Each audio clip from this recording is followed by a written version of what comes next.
Yo, yo. All right. You should be set to go. Hey, Hunter. Hey, Hunter. Oh, should I get a Warhorse up here? Oh, you're lagging? OCO, Really? there's a horse. Where's he at? Right there, OCO, right there. Oh, there he is. What's up, buddy? Oh, I'm going to drop the link down for you, Warhorse. You can't see him.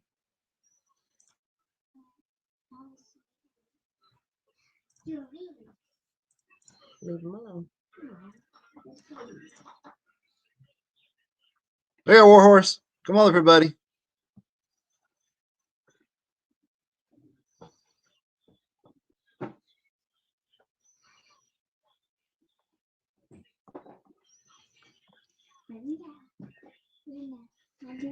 No.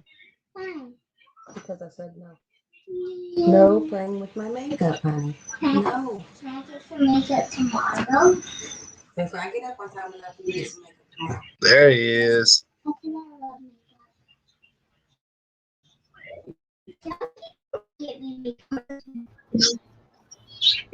Well, howdy there. Oh, I What's going on, Warhorse? Huh? There we go. Doing, buddy? Just tired a little, but that's nothing unusual.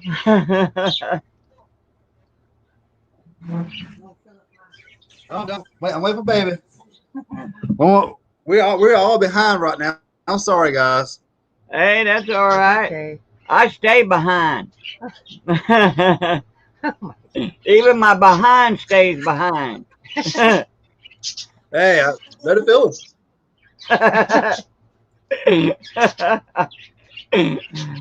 Yeah, sit there. Last night we had a little problem. You saw my live earlier, I'm sure you did. Was talking about Miss Alice. Yeah, that kept us up, and we got rid of the problem. Sorry to hear that. Yeah. I didn't get to catch because I slept till about 3:30 today. Oh, well, I imagine. Hey, we sometimes will take our naps. You know, when we don't sleep well at night, sometime during the day we'll try to catch up on our sleep. Right. Well, we stayed up all night last night because we wanted to make sure that Hunter got up on the bus. So we stayed up. We stayed up to make sure he got up, and he fights us every morning trying to get him up out of bed every morning. We blow whistles at him, we spray him with water. He fights us with tooth and nail trying to get him up. That's him up here too. This is our son. The top is Hunter. That's Hunter. That's just like my oldest brother. When it came to school, oh, I'll tell you what, my mother, I remember when I was 8 years old, she told me to go wake him up and get him for school. They tried everything and he wouldn't get up. And so I ran in there and I shook him. He wouldn't get up. So I jumped right into the middle of his belly. He was screaming, well, he's going to kill me. But he got up. He had the SOS yesterday in the kitchen, and the poor puppy was just crying like you wouldn't believe. He was seeing something out there in the kitchen, and he was getting frustrated and irritated, so he got the SOS. There was a little spirit and a big one. Yeah. And I got the K2 out and asked Alice if she was the one harassing the puppy, and she lit it up several times. And I jumped all over her. I was mad. I was angry at her. I wrapped her up with 3 plastic bags of Walmart. We're going to give her away.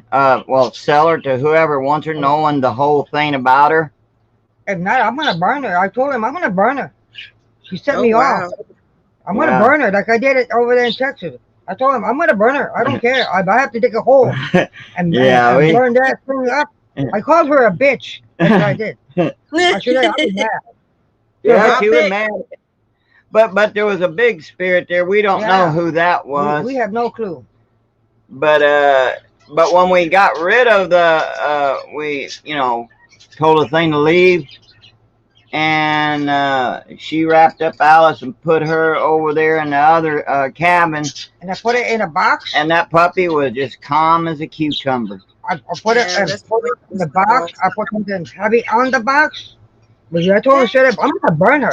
Cryptid and Paranormal. Hey, Tex. Long time no see, buddy. Tex. Okay, Trinity Para-CRYPTID research. I'm gonna tell you. By going up on his lives, he has taught me a lot about my Bigfoot hunting. A lot. I still send him pictures every now and again when I'm, it's got me stumped. But it's he also does investigations with What the Paranormal Amy. Oh, cool. Awesome. Yeah. So and that video, the premiere that you had tonight, now that was pretty awesome. And the splash was like someone big or heavy trying to wade through water. Hi, Lincoln. And then there was that growl. Yeah. But it reminded me of something like I've seen on National Geographic. The way some of them gorillas will do like I don't know if we call it a growl, but they call it something else. But it was something akin to that, but deeper. Right. To be honest with you, when we went out there, like I said, the reason why I went out there to that area is because we've been having weird stuff going on around our house. Things that's been going on around our house is Bigfoot activity. We have woods back behind our house, and we're actually catching footprints too out back behind our house. So I'm sitting here we're surrounded by woods, and these things they're popping up everywhere. I mean everywhere. But when we went out there, it's the people that has seen my video, how can I put this? When we went out by where the stream was, when there was something standing there in the water, I mean, I instantly froze. I was like, wait a minute, because it moved is what caught my attention.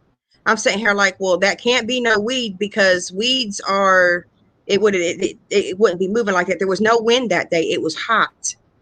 I'm sitting here like, So I zoomed in on it, and I was sitting there like looking. And then our oldest started walking over there around towards it. And you guys heard me call him, Hunter, get back here. Because if you go around them babies, where the babies are, the adults are too. You get near them babies, start messing around their babies, 9 times out of 10, them things are going to come out the woods at you. Yeah, just like the way big old bears would, yeah. Right. Well, my thing is which Tex is up here too, and maybe Tex can answer this for me. But I'm still trying to figure out how we were right there in that area and that thing just disappeared from the water. Where did it go? It wasn't standing there no more. Where did it go? How did it creep off from us that easy without us seeing it or hearing it? Well, now, I have heard from others that there have been cases, they said it, I forget, it was either in Louisiana or Florida, where around in the swamps there, that the Sasquatch there will swim. So it's possible maybe that that they can. I don't know if they can or not, but that's what I've heard. And if they can swim, they might can do like a human, go underwater. But see, I don't know nothing about their swimming abilities. But somebody asked me that on Sandra's live with us tonight, asking if they can hold like a certain amount of underwater. And I'm saying her like that. I don't know. I don't know how good of swimmers they are, but I do know that they will run across some water quick, fast, in a hurry, which y'all heard that in my video. It ran Oh, we across. heard it. Yeah, Well, being, we heard it. kept hearing stuff. being out there, what we heard, what you guys probably didn't get to hear like completely in the video, but what we heard was something very, very heavy footed run across land, and then it hit the water. And then you heard like a couple big splashes, and it was gone. Mm-hmm. You know, we just heard the water and the Yeah. growl, Yeah. Mm-hmm. but we did see something move. At one point, I should have got if I went back on her, if I look at it again, I could get the timestamp. There was some movement, but I couldn't make it out too good. I wouldn't be positive on it, but I would swear that it was something big. Yeah. Right. I keep hearing noises out there. I know something had been out there. Yeah. Okay.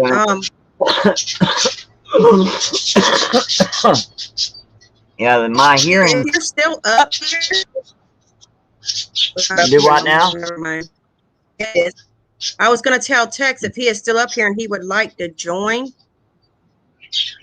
There is a link to come up on my StreamYard. But one thing I do want to ask you guys, because I have been talking to you for a little bit about, you know, how Indians and Bigfoot, how you guys communicate. And Right. you were telling me a story. You were telling me a story about how Indians and Bigfoot, they have, like, people believe that they have a native tongue. Yes. In fact, the indigenous peoples of Turtle Island have communicated with the hairy people. All right. They have often gave them respect. You know, they never interfered with them. They would even leave offerings out there for them. And the Bigfoot people, or the hairy people, should we say, now they would show respect to the native peoples. And they have listened to the indigenous peoples long enough to pick up some of the words, the native tongue. So, in fact, if I can find that program, it's on YouTube. If I find it, I'll give you the link, where there's an audio recording, and I believe it was on that NVTV. Mm-hmm. It was on one of their videos, where there's an audio recording of the Bigfoot, the Sasquatch, where they were communicating with one another. The guys were in their tent at night, and they were recording everything, and these Sasquatch was communicating, and it was more than one out there. There was like 2 or 3 communicating with each other, and if you listen carefully, you can hear a native tongue. See, a lot of people don't know that that Sasquatch, they have their own language, but they also got a little bit of the native tongue that they can speak, and Right. it sounds human. See, I've never heard one except talk. you know, I you, wouldn't know. yeah, and yeah, a lot of people want to hunt them, or they want to say they're violent. Well, they can be, but I mean, just think of it like this. All right, bears, right? Cougars and such, they're only attacking humans because their food resources are being depleted, man encroaching in their territory till, I mean, their territory is shrinking. So naturally they come into the cities and stuff like that, right? Well, Yeah. with the Sasquatch, you know, man has hunted them ever since the first Europeans and stuff been coming over here to this country. They whenever they would have a run in with them, I mean, they were like, hey, if it moves, shoot it, you know. Right. So, I mean, look at all the problems, you know, that been going on. So, yeah, I mean, I suppose if I was a Sasquatch, you know, someone coming in my territory, you know, it would be like, hey, enough's enough. You know, Right. but they generally like to be peaceful in nature. But thing is, with everything that's going on, it's getting to be too hard on them, and they'll fight back, especially if they got a family, Right. you know. Right. Tex, what's your enlightenment on this situation? Well, I think I haven't seen the video. I haven't watched Right. it yet. Because I just basically just got on here. I replied to your email that you sent me, and then jumped on to see who was on, and I'm like, oh, cool, I'll go visit. Warhorse, me. So, but tell me again what the whole water thing that you. Okay, so I mean, the Warhorse was up there on my premiere tonight too, so he can vouch with that for everything I'm telling you. Okay, so when we went out there, of course, you know, we didn't know if there was Bigfoot out in those woods, but I had a pretty good idea that there might be. We got out there by the water. We started seeing big footprints. And then we started walking a little bit more upstream, and I seen something standing in the water. And it moved. Be careful, we'll be barefoot. It was little. It was like what they call the younger ones. A black one. It just froze. It just stood there. I mean, completely stood there, didn't move until I seen that one little move that it did. That's what caught my attention on it. But my oldest one, he started walking downstream, and I'm staying here calling him back because I already knew what that was. But you know, I zoomed the camera in on it. You could see the whole backing of it, the broad shoulders of it, and the butt crack, of course. So I knew that's what that was. But we kept on like hunting and hunting and hunting, and this thing got away from us, Tex. Didn't see it move, didn't see it go nowhere, nothing. When I looked back over there, it was gone. It wasn't standing there no more. So I'm sitting here like, okay, where did this thing go? And I don't understand. People saying, well, how long can a Bigfoot hold underwater? I didn't even know they swam like that. Yeah. That's I've got a couple questions. One, how far away were you from it? I'd say maybe 5 to 10 feet away from it. That close? Yes, that close. How deep was the water? Probably, you know, I'm 5'3", so if I would have stood down in the water or stood in the water, it probably would have came up to maybe my kneecaps. It was just standing there, Tex. Just standing there. Were there trees anywhere close? Oh yeah, there was trees everywhere. Did you look up?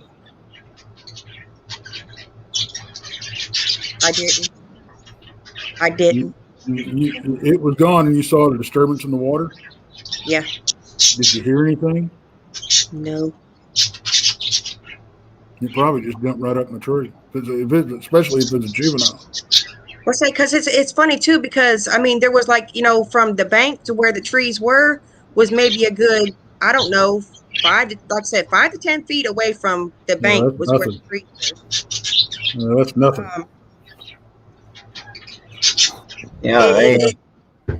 It probably just jumped straight up in the damn tree, sitting there watching you, looking around for it.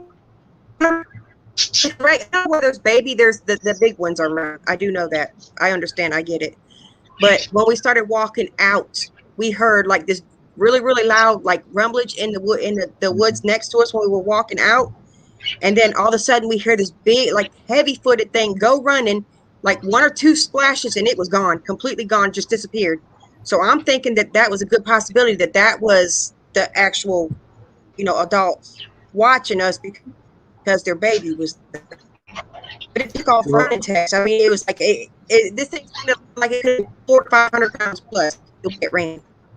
Okay, so you're breaking up a little bit, but how big was the thing that you saw in the water? I'm gonna say it could have been somewhere around 5 foot, I think. Okay. Somewhere around it. Because I mean, like I said, part of it was standing in the water, so there's no really way to judge. But Okay. I'm saying probably about 5 foot. Was it good and broad and big? Yeah, the shoulders were Okay. real broad, Okay. and it had really long arms. All right. So let me throw some math at you. Okay. Okay. If we use gorillas as a measuring stick, and that's really the closest thing we've got. Right. Okay. A big gorilla is about 5.5 feet tall. Okay. Mm-hmm. But he weighs about 375 pounds. Right. Okay. And they're able, and that's a full grown silverback, big silverback. But even at Right. that, they're able to just swing through the trees like there's nothing. Okay. Right. So, and if you ever watch the videos of these big gorillas swinging through the trees and stuff, climbing these trees, it will floor you how agile and how little the limbs are that these things navigate. It's just insane. So if you heard something big running through the woods and running through the water, Yeah. it was probably the same thing you saw, because you're Yeah. looking at something that weighs close to 400 pounds. So it's going to make quite a bit of racket if it don't care and it's just trying to get, if you're going the opposite direction and it's trying to get away from you, So it's probably the same thing, that's paralleling you and you're run off in the water. So it sounds like you caught it with his pants down, standing there in the water, and for lack of a better term, and it skedaddled the best way it knew how. It probably went straight up in the damn tree. And then when it was watching where you were going, jumped down out of the trees and took off. So yeah. It makes sense. That's just one scenario, but that's what makes sense to me. That's right. What I try to do is, okay, what's the simplest scenario that could have happened? They just stay hidden in the tree. Did this,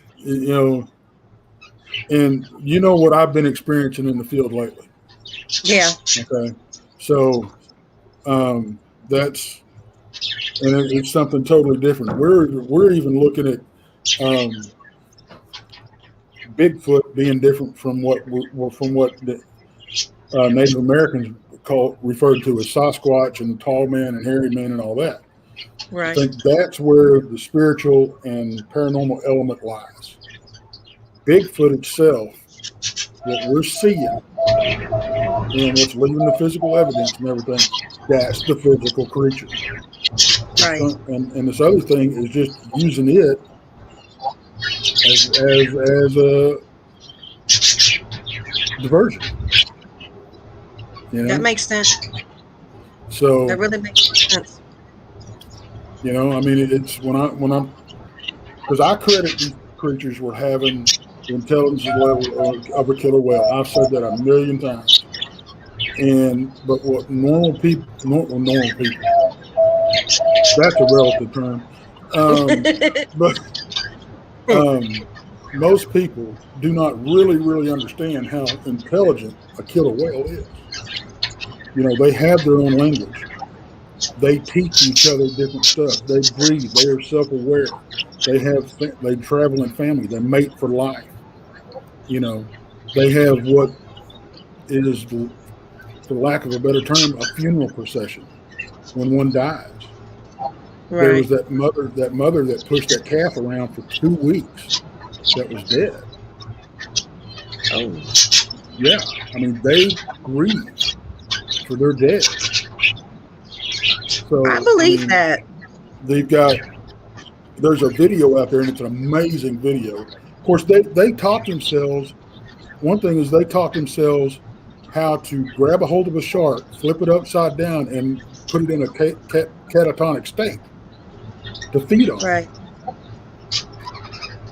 They teach other pods this. They teach, and there's a video. The one I'm talking about. This video is there's a seal on a slab of ice. Okay. Right. I think it's either 2 or 3 killer whales rush the slab of ice. When they get right to it, they dive underneath it and cause a wake to wash the seal off of it, and then catch it on the backside. Right. That's So intelligent. okay, right. It's like as far as like talking to like the Bigfoot Warhorse. You said that they, like how they talk to you. You guys talk to the Bigfoot. Can you like demonstrate how you would talk to the Bigfoot? Right. Yeah. Is there like what is the way that You're you breaking would up. communicate with a Bigfoot? Oh, okay. Let's try this again. What is the way that you could communicate with the Okay, Bigfoot? How I would you lost you communicate? there. You're breaking up. Can everybody else hear me okay? Tex, can you hear me okay? Okay. Warhorse, whenever you said that I can hear Indians you. communicate. What are the ways Okay. to communicate? The Indians communicate with a Bigfoot. Indians. Well, it varies. Okay, it varies from tribe to tribe among the nations, but generally, you know, they would sit there and leave an offering. You know, with fruit, they leave tobacco, and they would usually would sing a song in honor of the hairy people.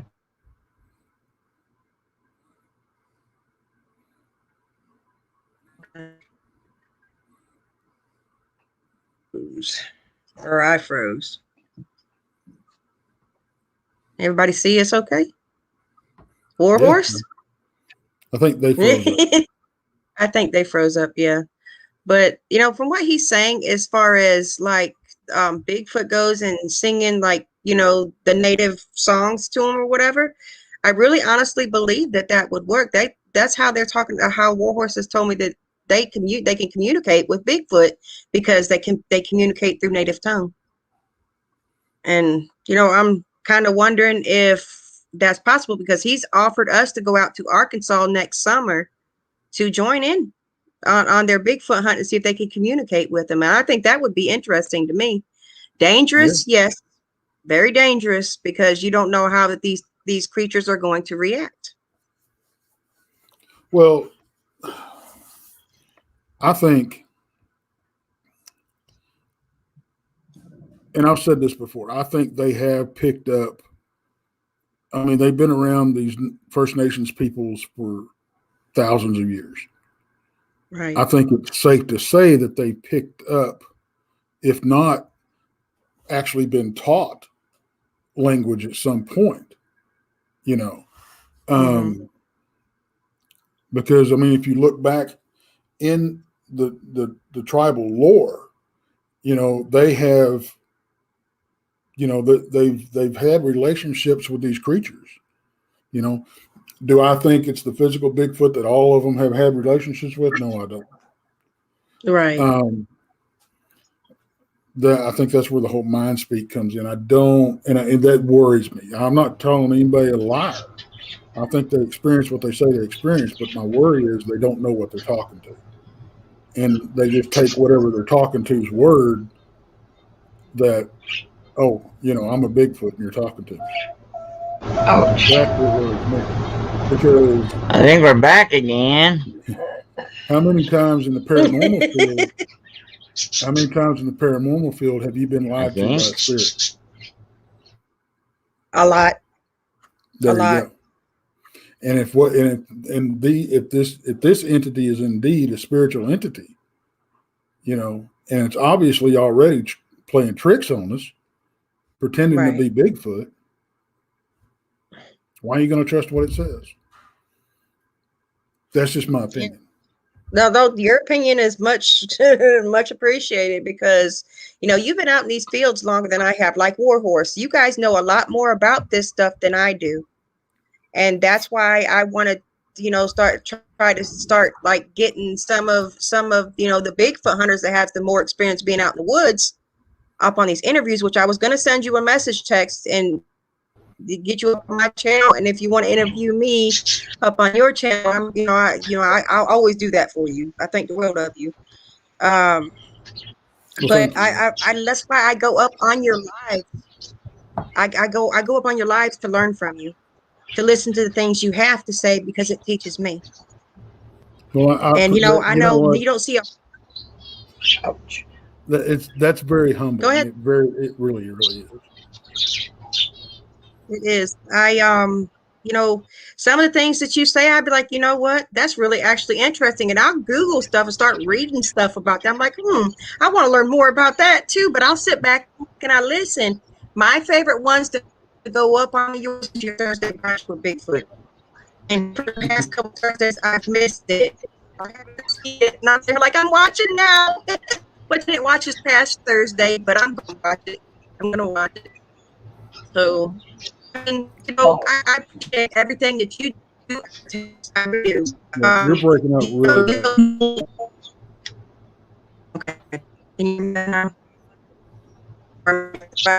Yeah. I promise you our internet. And I hate going because we have signal disorder. Yeah, I know what that's like. We get a lot of that here, especially during the day. It's real bad during the day. It's just going in and out. Can you hear me now? Are we good? You're breaking up really, really bad. Yeah, she get the same problems as we get. I mean, it gets real bad during the day, especially. Yeah, I'm telling you. Can you guys hear me now? No, oh yeah, yeah. Okay. But I was saying, everything. I go on Texas Lives for a purpose, because my favorite is Brunch with Bigfoot. Because he normally sits there and he talks about his experiences he's had and things that they're noticing when they go out Bigfoot hunting. And it's kind of making me wonder too, if I'm actually seeing the things that I'm seeing, if it's not something else too. Go ahead, bro. I was wondering, did Tex ever go to Falk, Arkansas? I have family in Texarkana. Right. At one time, my uncle owned 90 acres on the Falk River. Uh-huh.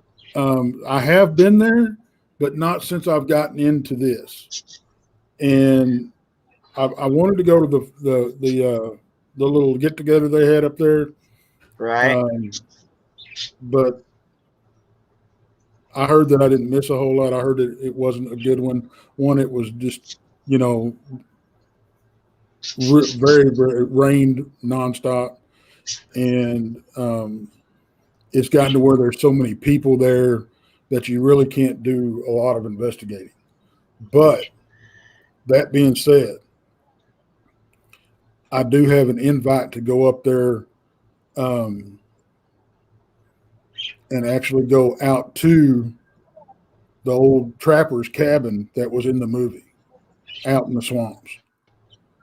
That's awesome. And there's only going to be like 4 of us that go. And we're going to go out there and spend a couple of nights out there. So yeah, next summer I was trying to get a team together to go out there, check it out, and seeing what evidence we can get and see if we can get any communication going with them. So we thought we would give it a shot, and I'm going to try to bring an elder with me, of the team. So that way everyone can sit there and make sure everything is done correctly. Right. And right where, so because the native elders, have always been able to communicate with them. They've had great respect for the hairy people or Sasquatch. And so, I mean, they can teach you a lot, and especially on communicating with them. they can teach you a whole lot.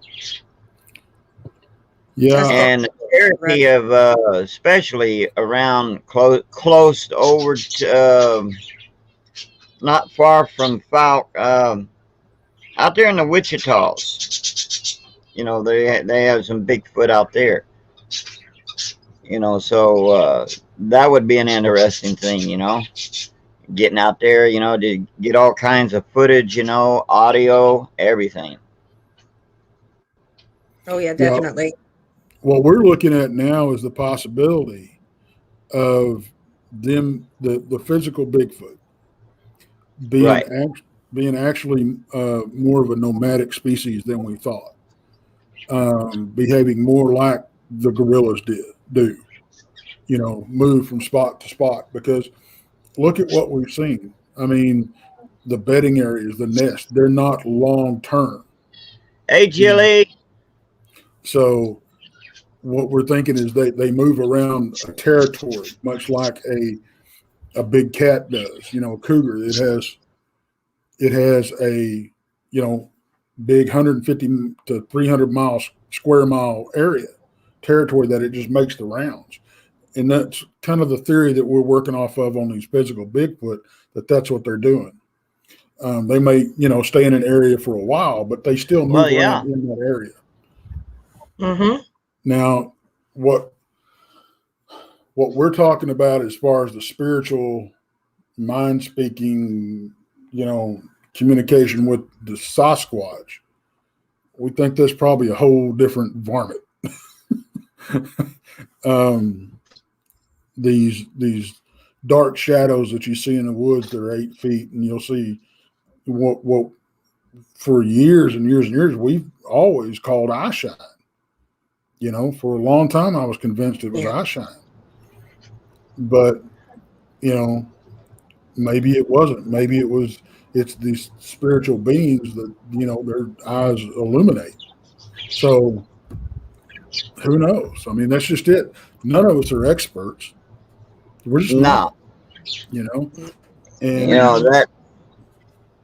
that's just like in paranormal, you know, yourself, there's no such thing as a So professional my thing is, what's your expert, outtake with Bigfoot and portals?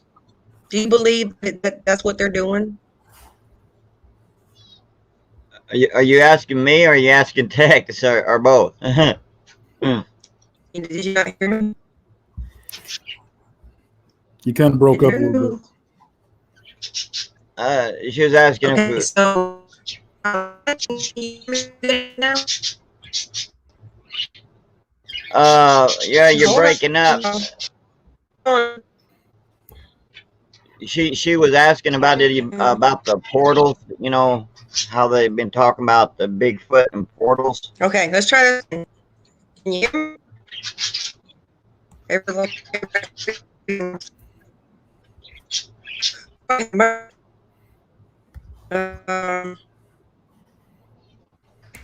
Are we back?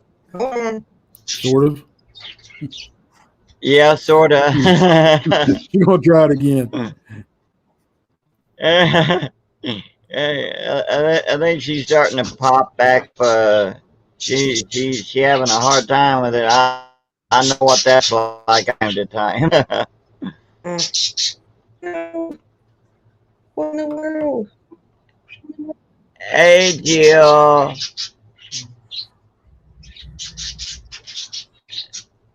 Jilly says she wishes she could sleep. I know that. I know what that's like.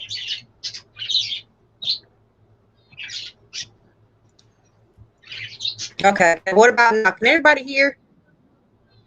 Well, we can hear. Everybody hear me? I can hear you. Okay. If anybody. Okay, guys, I'm sorry again. I'm sorry, but this internet sucks. The Wi-Fi. Yeah, that's the way ours is.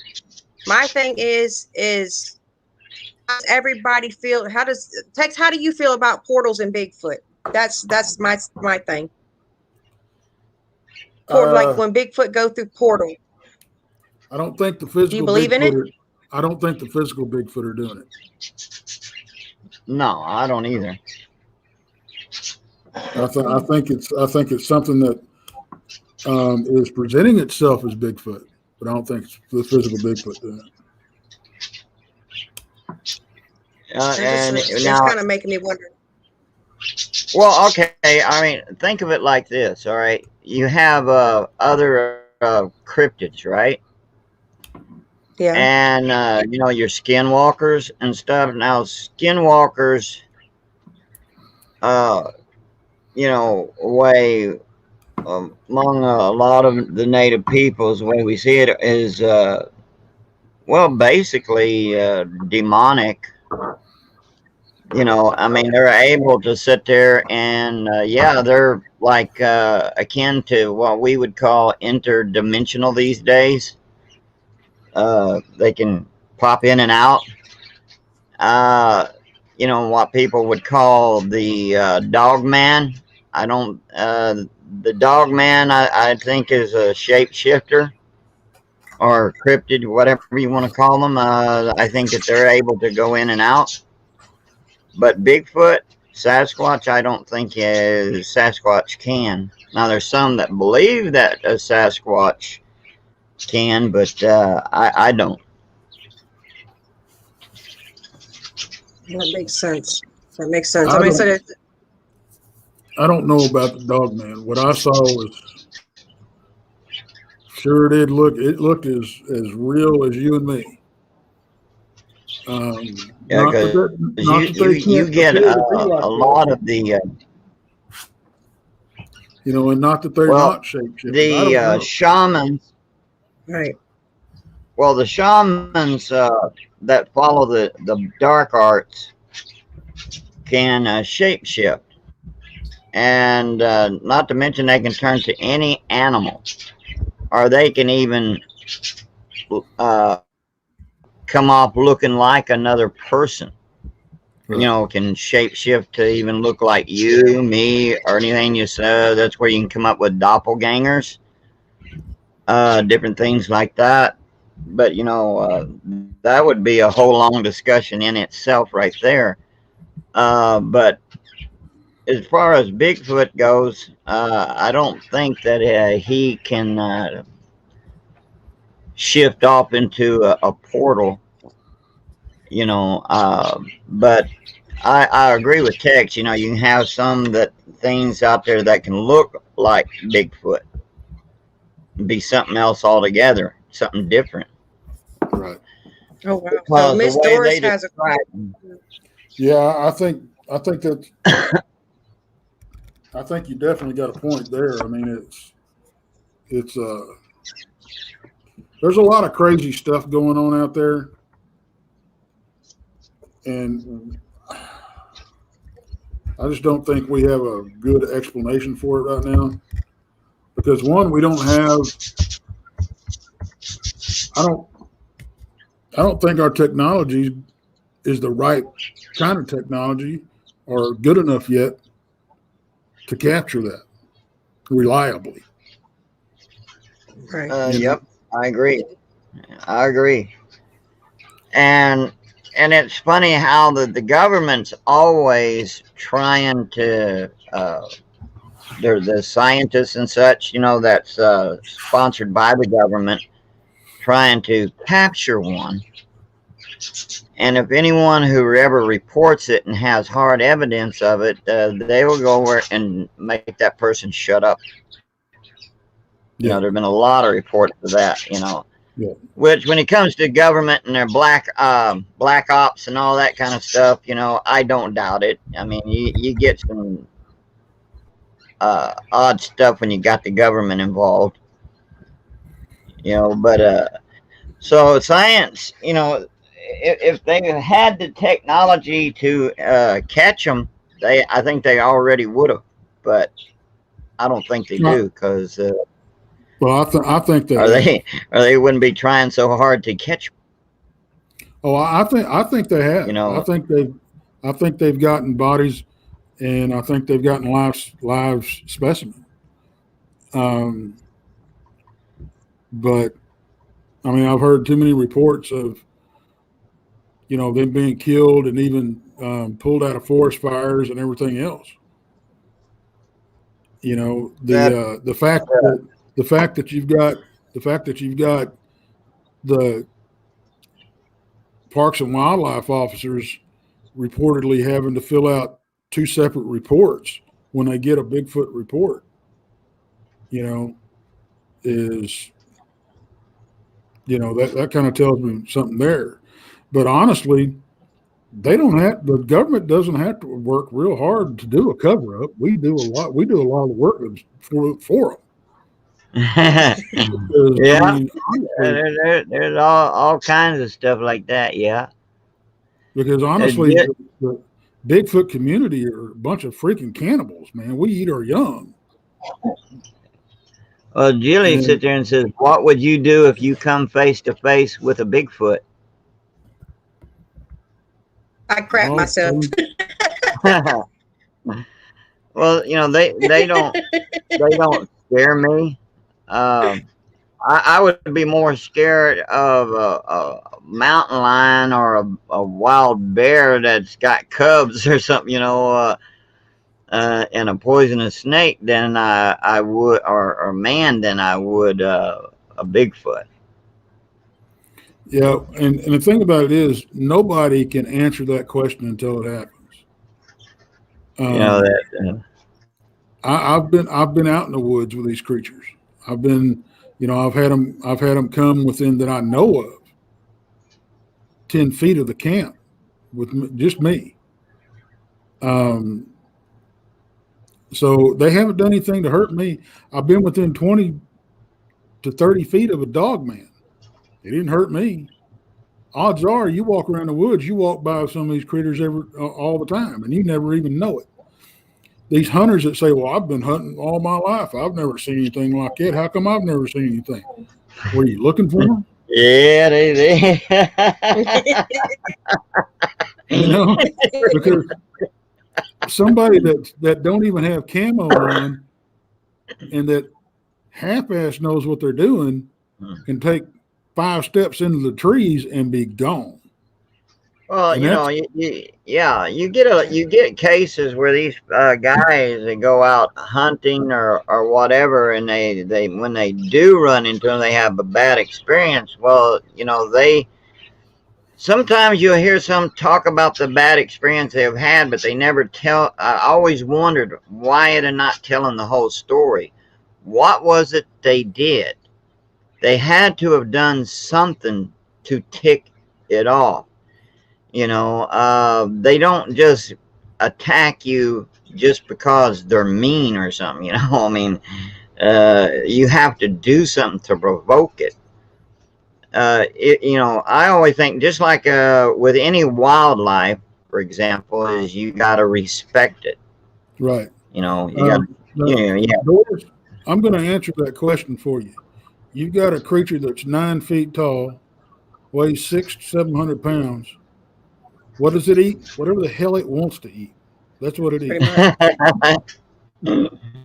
Exactly. They say that they're meat and fruit eaters, just like no more than what a human or bears even. Like bears. I don't all right, think they're vegetarian. I think they eat whatever they have to survive. That's why a lot of times, people, if they will stop and think, like a person or an animal in the wild, what do they usually eat when things is tough, especially like during the winter when food is scarce. What do they eat? See, I mean, you got to think, you're with Sasquatch, you're looking at something that's intelligent. I mean, all right, look at the wolf. Wolf is very intelligent, and they survive, and they will go to any means. They will not only eat meat, but when there ain't meat, they will also eat vegetation or anything that they can get hold of. Sometimes they've been known to attack even their own kind when food is scarce. The ones that are weak, they would attack them. So, I mean, there you go. I mean, I've got a report of. Go ahead, bro. I've got a report of a guy gut shooting a Bigfoot with a 30-30, and it stumbled out on the sandbar in the river. 2 more Bigfoot rushed it, broke its neck, tore it apart, and ate it right there. So That's where I Man. from. It was on Texas. So I knew I had heard that story somewhere, and I was trying to tell it through one of my Bigfoot investigations. That's what now, Tex. Thank you. That's where I heard that from. Yep. but I mean, it. I go right back. I can't answer that question. No shorter than I did. They eat whatever the hell they want to eat. You know, they're not, and it don't have to be something they kill. I think they run coyotes off from a kill. They'll run whatever they scavenge. You know, they run across a piece of roadkill. They're going to eat it if they want it. If they're hungry enough, they're going to eat anything. Yeah. That's true. Yeah. And especially in this part of the country with the hog population and white deer population we've got down through here, they don't have to move real far, and the winters aren't real bad normally around here. You know, so I don't think they have to have a big migration pattern. Like I said, I think they have a small territory that they move through. You know, Right. that's why most of the time. That's why sometimes, and it made sense to me because what I was experiencing out in the field, I wouldn't always experience. Sometimes I would experience the physical stuff, but all the time I was experiencing the other stuff. And I think what that was, it was this family group of physical Bigfoot moving in and out of the area for some reason or another, you know. Maybe there was construction going on. They got uncomfortable. They moved out for a while. Then they moved back in, or they were just passing through, whatever. But the paranormal stuff, these other things, these non-physical Sasquatch or whatever you want to call them, they're always there. You know. Yeah. The land is very old, and there's so many mysteries to it. Mankind would never find all the answers to it. Right. It'd just be like many mysteries as they are stars. Okay, that's one thing Julie's saying here real quick. Tex, I don't know if I told you or not, but this place we went Bigfoot hunting was 5 minutes from the house. 5 minutes. I mean, if you got good cover and a good water source and decent food, why wouldn't they be in the area? Right. You know, I mean, I think most of what you're going to catch around that are, if there's a lot of people population around, a lot of people traffic, I think most of what you're going to see are juveniles. Yeah. Because the big alphas, they won't be left alone. They're gonna, but these juvies, they like causing trouble. I think they're playing. Yeah. So those are the ones you catch on tape. I think you see them for 2 reasons. One, they want you to see them. Yeah. They're trying to spook you out of the area, whatever. 2, they screw up. Definitely. Bottom line, and they're wild animals, just like us. They're animals, and I don't care what field you take an example from.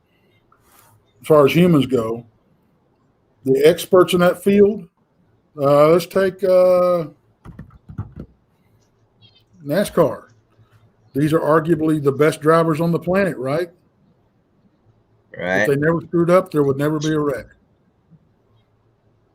And from what Tex is saying, he said that it's a good possibility they went underwater, Julie.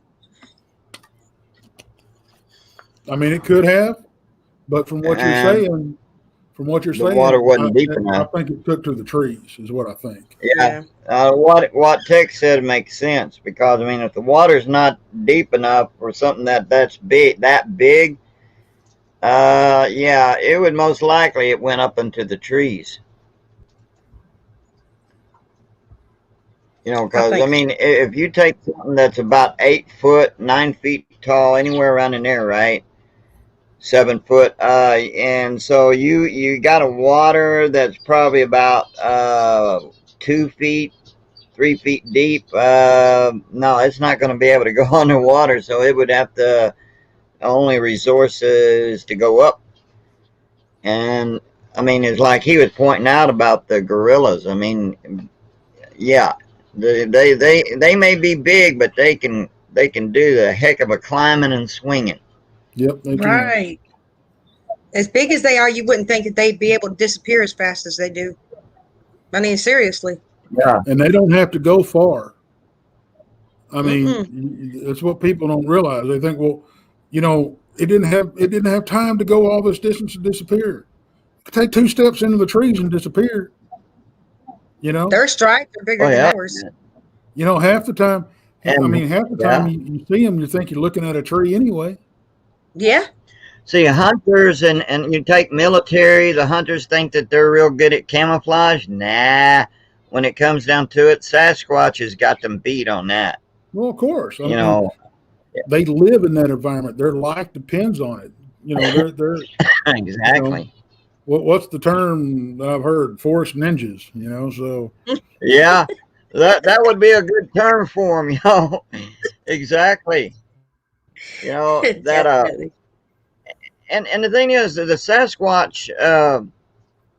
All right, when you look at it through all the stories and eyewitness accounts throughout time, okay, is that even from back then to even today, you know, people's thoughts and opinions about what they exactly are is going to differ.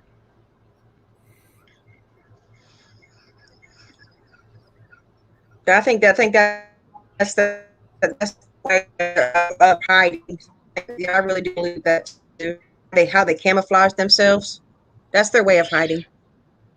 Yeah. Yeah, and considering that they know they have been hunted by man.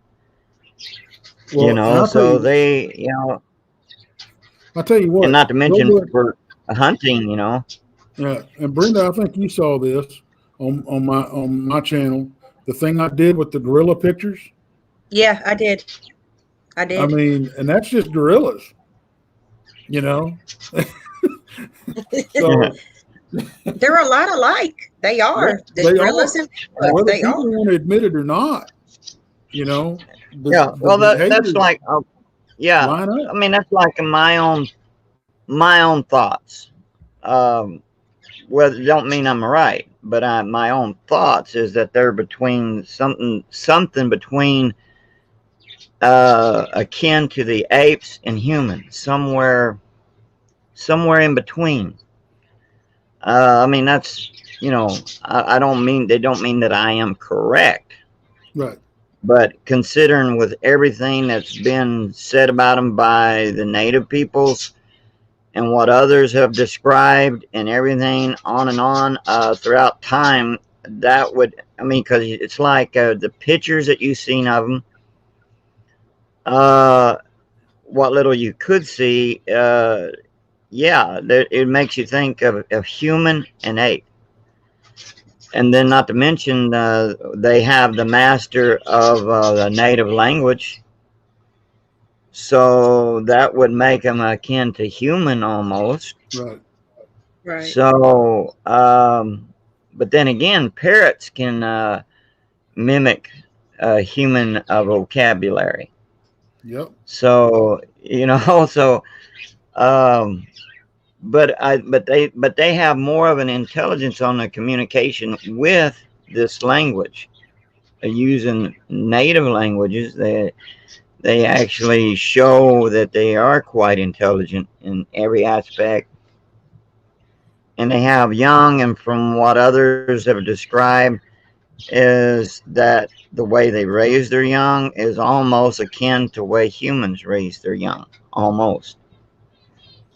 I mean, differences, of course, but yeah, almost, you know. So That's why in my thoughts in thinking that there's somewhere akin between human and ape.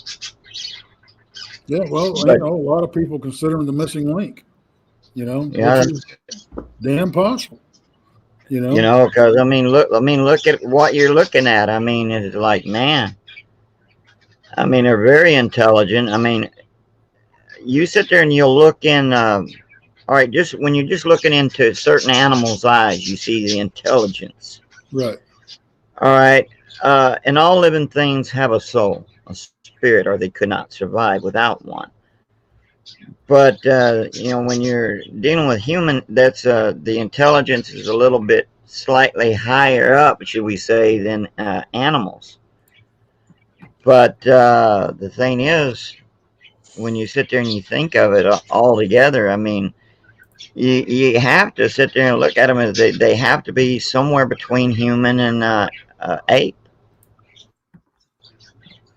I mean, although their characteristics, the outward appearance, the way they live and they go about on their hunting and avoiding people, and the way they approach people when people are in their territory. That's why I tell people, even native people, that don't knock on trees, because that can be a form of an aggression to just like if you watch the great apes, sometimes when they get aggressive, they'll pick up sticks and they're slamming them down on the ground and stuff. You've seen how they are when they get aggressive.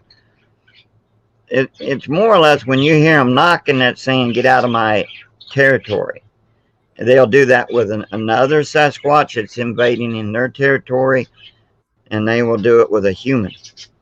So it's always best, you can communicate through whistles, hoops. If you don't know the native language, there's different other ways. But actions speak louder than words. If you respect them, show them, let them see that you have no aggression towards them, and they in return will show that respect back. But if you step across the line, then then who knows? You might not be doing nothing, but you unknown to you, someone else might have ticked it off, and it just sees you, and it's like, hey, that's the one right there. Get rid of them. Well, and that's true. That what you said is true. We don't know what we're communicating with the knocks or with the whoops or with the whistles or anything. I've had people tell me, whatever you do, don't whistle. That's aggressive to them. How do you know that? That's true. You don't know. Yeah. We don't have any clue what we're saying to these things. That's why a person should study them as best as they can. Just like people study the apes on the way they communicate with each other. What was that lady's name that used to be among the apes? She was well known. Yeah. Now, if someone lived out there for a while, among the Sasquatch, so to speak, watching and observing, but doing it at a safe distance, until you get to knowing their patterns, their behavior, and all this. I think if a person will do that, that would be a good thing, because then you can get to understand them better, and in return, you could probably satisfy their curiosity. Well, and see, but there lies a problem, because I've got several people that tell me they've got these things on their property. They have a relationship with these creatures. They see them all the time. They communicate with them. Where's your evidence? If you're so close to these things that you can touch them or give them candy bars or whatever. Well, I can answer that. I can I would answer love that. to hear an answer. Because I don't get it. Okay, all right. The native peoples have communicated with them and know Right. them, the elders, but they haven't told everybody. Right. All right, because they knew the Washichu, the white man, the way they have done in hunting and killing. They didn't want that to happen to the hairy people, or the hairy ones, some would call them. But the thing is, now you're right though, and like with some people, you would be right on that. But among the native peoples, it's like kind of keep that a little bit of a secret, because otherwise other people would be coming in and let's say grabbing them, hunting them, killing them, exploiting it. Look at what I got. Oh yeah, trophy. And So they, I get that. I do. But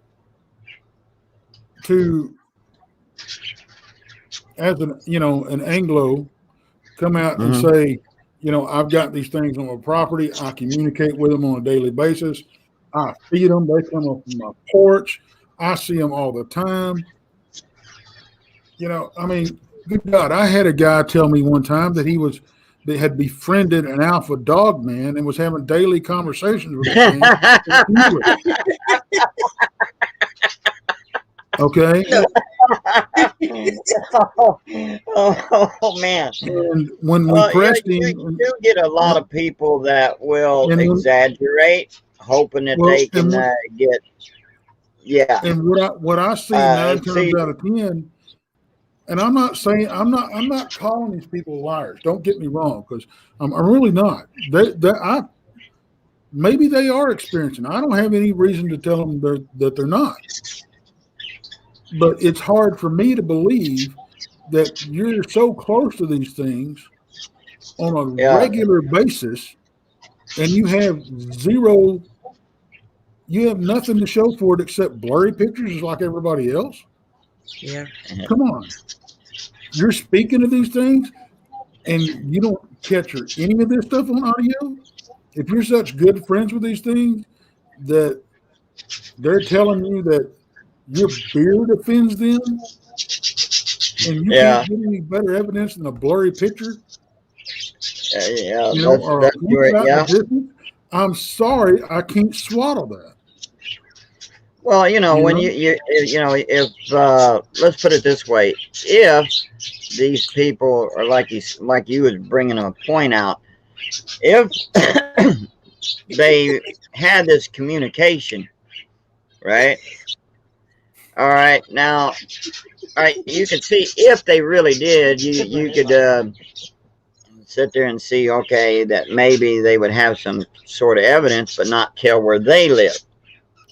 Right. If they were right, still show the evidence, but otherwise be like what you say, Right. And hey, I'll keep anybody's name and location out of it. Yeah, exactly. That. But I won't even, if you don't even tell me what country it's from, I don't care. But I want to see some evidence. I mean, that's why I'm going out in the field, is to get evidence, not just for everybody else, but for myself. Yeah, that's right. And I've seen these things. I've seen them in broad daylight, but I haven't been able to walk up and shake hands with them. No. But yeah, you get a lot of people, that. Well, in fact, they have had it on one of those shows on YouTube. I can't remember the name of it, where they expose these ones. They said that they found a dead body, a Bigfoot. Do you remember that one? Well, and they had it, and they had it in a tub of ice or something like that. Yeah, that was the Biscardis. Yeah. And they actually, the Biscardis aren't the actual ones that hoaxed people. Yeah. The guy that sold them the body was the hoaxer. The Biscardis, they paid him like I want to say it was $50,000 or $100,000 sight unseen for this body. And when they went and picked it up and thawed it out, they found out they had a rubber gorilla suit stuffed with pig intestines. Oh. Oh yeah. So, Yeah. and they had already went in front of the media and said that we've got this and everything like this. Now that falls on Tom Biscardi for not verifying something before he went out on a limb, but he got hoaxed with everybody else. He wasn't the one that hoaxed in that deal. And I'm not tooting his horn. I mean, he's got a $10 million bounty on a Bigfoot. Yeah. So, but I mean, the state of Oklahoma just put out a $2.1 million on a live Bigfoot. Oh. Yeah, that's sad. And they're pushing this through legislation. One of their state representatives started this push. I can't remember. They want to have a Bigfoot hunting season that lasts 30 days. That just happens to coincide with the Honobia event celebration that they have up there in Honobia County, or in Honobia. But they don't want it dead. They want one captured live. He's trying to get the Parks and Wildlife Department to foot the bill for the reward. Oh no! If they do that, now there's two sides of this coin. One, man, can you imagine the traps that people are going to be building to catch these critters, and the wildlife and the people that are going to be triggering these things and getting maimed or killed? Number two, to do this, they're going to have to recognize them. They're going to have to recognize them as a species. Or I'm not too sure. Someplace in Oregon, Oklahoma.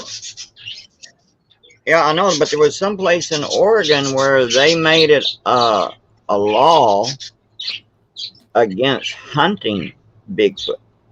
The thing about it is, shoot one, it's against the law. Well, but that's a federal law too. But it's not called Bigfoot. It's any unknown species, any endangered unknown species. So that's covered even by federally. See, so the federal government covered their ass on that one. You look at Canada. Oh yeah, you've got a national park that's called Sasquatch Sasquatch Park, and they said that was done as a joke. Okay, you're going to name a national park as a joke? Oh, I don't think so. That's sad all the way around. In 73 or 74, I think it was in Washington, the Parks Department put out a pamphlet that listed Bigfoot as a species in their pamphlet, where sightings were, where footprints have been found, and under the label of not to feed, but that was a joke when they got pressed about it. Oh yeah, I'm sorry, but the U.S. government that I know doesn't have much of a sense of humor when it comes to spending millions of dollars on information that's a joke. Yeah, I don't think the U.S. government has a very good sense of humor anyway. Right. Where was it? It was either North Carolina or South Carolina. Y'all probably know about this. When was it the blood moon eclipse or something? Or was it the solar eclipse? Was it last year or year before last? The town emergency services put out a announcement to alert for increased lizardmen activity. I've heard about that. North or South Carolina, one of the towns did that. I've heard about it, and that was a joke. I'm sorry. I don't think so. I think they say it. Well, I think that's how they get out of it. Oh, that was just touristy and all that kind of stuff. Okay. Yeah. Whatever. Yeah, that's the way the government works and stuff, you know, and I think it's just sad. Yeah. Hey, I'll be right back. I'm gonna get a cup of Joey. But I don't know if you've read the email that I replied to, Brenda. But Not yet. Okay, I'm going to tell you right now. The answer to your question is no. Okay. And I explained why in the email. Okay. But no. Okay. You keep doing what you're doing, girl. Okay. You just That be means I got careful. something going, don't I? You just be careful doing it. That's all I ask. I will. And I do want to come up there and go hunting with you, Tex. Maybe it might not be next year. It might be the following year. But I've already told Billy, I said, I do want to go hunting with Tex. I do. I really so do, because you have that Brown Springs. You know, I listened to the interview on that and I was like, oh, wow. And I told you, I think, too. I was like, Tex, I want to go. I do. Yeah. I want to go. And I got, man, I tell you what, the last stuff that we've been running into, it's just getting, I think the veil's getting thinner and thinner. I really do. And I'm not even talking about Bigfoot. You know, Dog man. I don't think it's. I mean, the area's got dogmen in it. Supposedly, I've never encountered one up there that I know of. Right. But I do know this last trip up there, we got, and it's not the first time it's happened up in the cemetery or out by the river, that we've gotten stalked. You know, so you know. Everything that happened, that crazy freaking night with Amy up there and Gary and all them up there.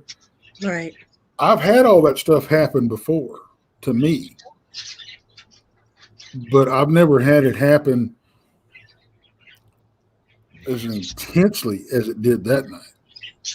Right. And I think a lot of it is because the reason it was so ramped up is because we had severe storms roll in the night before. And you've got this cemetery that sits on a hill. You've got a freshwater spring that runs underneath it. You know, the place is filled with, you know, the geological things. It's filled with quartz. So you throw that in the works. You know, you throw lightning storm into the mix, and I mean, you've got energy just bouncing all over the place. Right. So, you know, and plus we had at least two sensitives up there with us.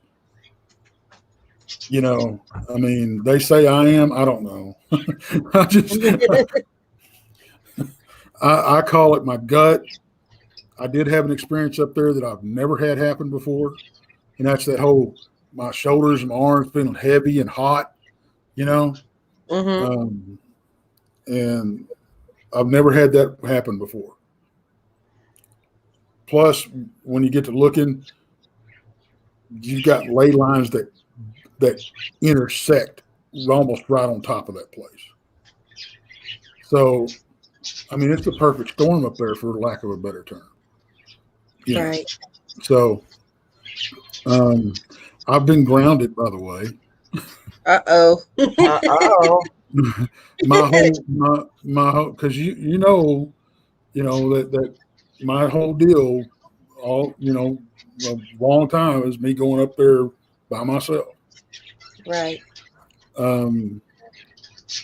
We had a powwow with the whole group after that show the other night, and I felt like I was in an intervention by the time it was done.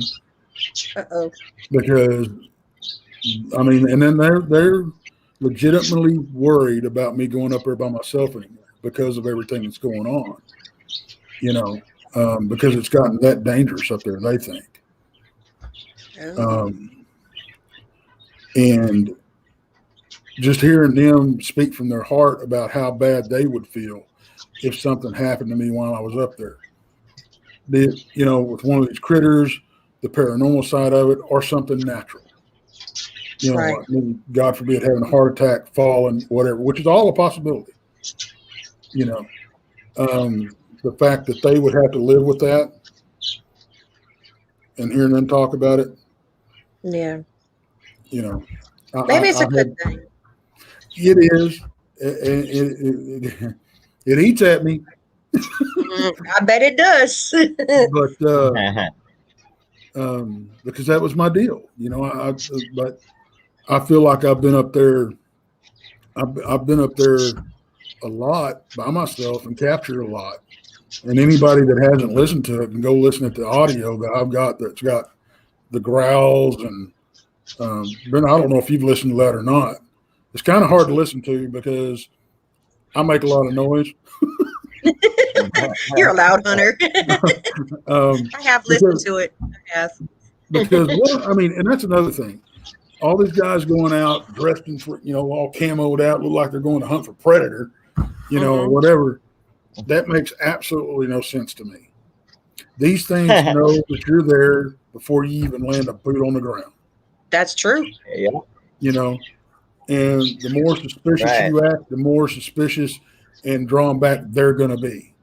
If you're walking around like there's nothing wrong and like you're not seeing anything, I think it gets them curious, and I think it gets them a little more comfortable to come in a little bit closer.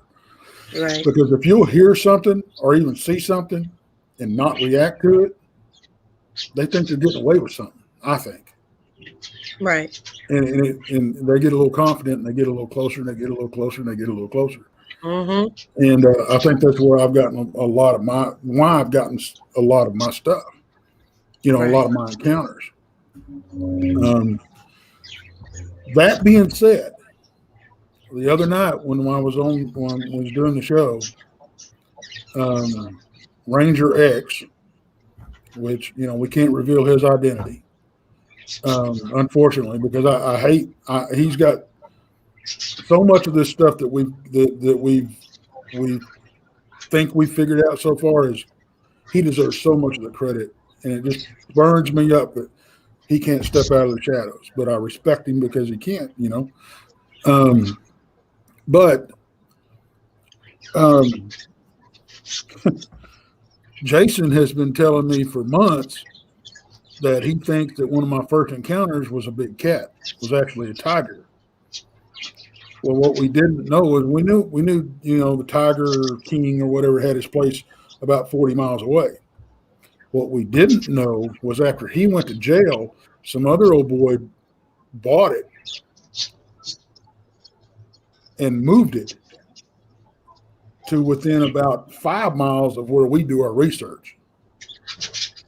Wow. And they raided it the other night and confiscated 70 animals. Holy moly. And but when that tornado hit the Tiger King's zoo when he had it, there was a lot of animals, a lot of big cats that they did not recover that had gotten out. And we had the tribal police that night when they thought we were the coven of witches and all that kind of stuff. Mm-hmm. They told us that they had reported tiger sightings in the area. So it's very possible that a few of my encounters could have been tigers. That's true. So that's very possible. And that's one thing I've disagreed with these people bringing in animals that are foreign to this country. Yeah. Because all right, first of all, like Florida, for example. Right. Look at the snakes and other wild animals they brought that came from overseas.